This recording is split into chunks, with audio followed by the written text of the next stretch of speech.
What's going on, guys? Welcome back into another video. Today I wanted to talk about the level 45 free 5-star selector box that we get, and how to choose the correct weapon that's going to bring the most value to your account. We're going to make this a quick video. It's not going to be very long, so let's go ahead and take a look, and we'll go ahead and dive right into it. So my thought process behind this is, how do you fast track clearing everything that the game has right now? That way you get the most amount of resources every time that they reset. That way you are set up for more summons and stuff like that, especially as like free to play players. So based off of right now, a lot of people are building 2 teams or working on their 3rd teams, depending on where they're at in the game and depending on how much money they've spent into the game as well to help them progress forward.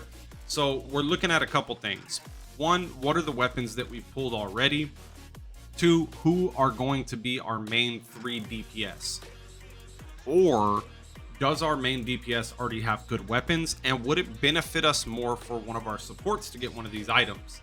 Well, in my case, I've been fairly lucky with a lot of the weapons, so we pretty much got everything that we would want right now in terms of weapons, but I do have a decision that I am going to make, and I'll explain my decision, and then I'll kind of go into the 2 different diverging paths that I think would be good for you guys depending on what y'all have. Now, if you're using Jian as your main DPS right now and you haven't pulled his weapon, obviously the Lustrous Razor is a very good choice to go with. If you have pulled his weapon and you are using your main squad, another good choice would be the Static Mist, because this does just ramp up your Jian with some more damage as well. And the great thing about this is that Mortefi can be used on a couple different teams, so he will be adding benefit to multiple different characters as well, not just himself. So that's just a flat, straight up 10% attack boost on any of your characters that are going in after he comes out. So that's one of the options. I would say that the guns are probably my number 1 most valuable if you don't desperately need a main weapon for one of your DPS. After that, let's go ahead and look at what our choices actually are on there, and we can go ahead and see what we would want to choose. In my case, I do have Yinlin's main weapon. We do have the gun already, and we did pull the Emerald Genesis off of the banner itself. So we have a solid start. Now the problem is that some of these teams use 2 different characters that are going to be utilizing, like for instance the Rover and Donjin. They would both be using this weapon. One or the other is going to be using this weapon. If you want to be crazy, you could grab a second one if you already have one for that team, just to ramp it up even more if your main team is already solid. Now, in my case, I was thinking about going for either the Lustrous Razor, just to have that set up for like a Calcharo or other characters and stuff like that, that would come out in the future that aren't really benefiting off of what this gives right here. And then the crit damage as well, I feel like could be a little overkill on some characters depending on how your echoes roll.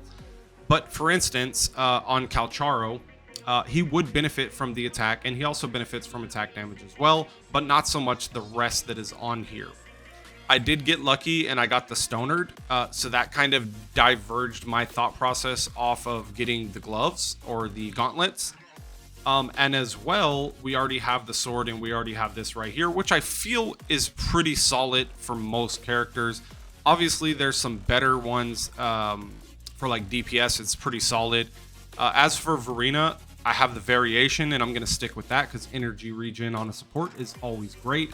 So I feel like we're set with the String Master, and I feel like we're pretty set with the Emerald Genesis on most characters that are going to be using these type of weapons.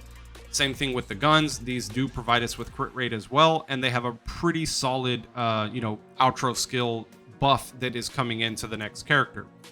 So what do we really need to choose from here? Now, like I said, my thought process on this is either grabbing the Lustrous Razor, which is just a solid, good overall broad blade. You can never go wrong with more attack. It's just raw output of damage, so you can't go wrong with that.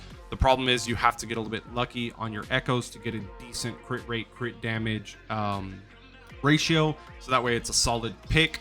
Obviously, the Emerald Genesis is right now best in slot for every single character that uses a sword.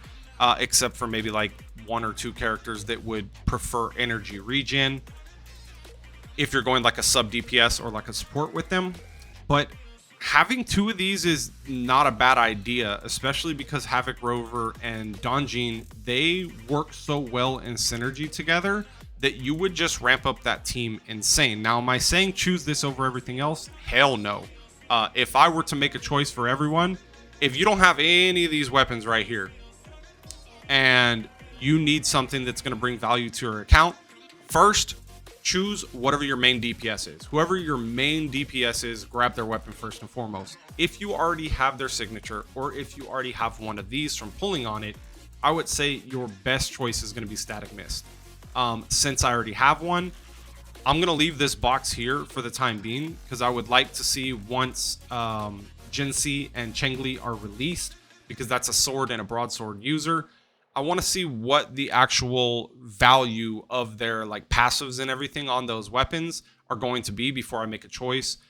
I don't feel like this right here, the gauntlets, the abyss surges, or the cosmic ripples, would be something that I'm going to need with what I have already. We can be patient. At some point, there will be a character that comes out that is going to use gauntlets as their main weapon, and they'll have a signature of that. And I'm assuming it's probably going to be better than this. Or down the road, they could completely change this little set that these are in. What is this set called? Let me go look real quick. Sorry. Let's go to the convene. So this set right here is the Winter Broom set, basically. At some point, they could change this completely and introduce a whole new 5 set of weapons into the game. So it's not a bad idea to hold on to that, especially if you are someone who's going to be going for signature weapons for each of the characters that come out, because in that case in point, you can just wait to see if anyone uses something that you're not using on there, or like an item that you don't have that you're like, I'll skip this weapon, the passive's not really great. Then you can use that to grab it for the character. But as the time being, my number 1 choice is either the Lustrous Razor or the sword, the Emerald Genesis. Those would be the first 2, depending on which DPS you're kind of maining. Secondary, Static Mist is by far the best one to go with. Anyways, guys, thank y'all so much for stopping by. If you have any questions, like, feel free to shoot me who your team is and what weapons you're currently using, and I can help you guide you, or help guide you through like a case scenario. It'd be a little bit easier that way. But overall value, I feel like those 2 choices is going to be the best. The ladder going down, the Abyssal Surge and the Rectifier weapon are probably the last 2 that I would choose, just for the foreseeable future of characters that are coming out. Anyways, y'all, thank y'all so much for stopping by, and I'll see y'all in the next one.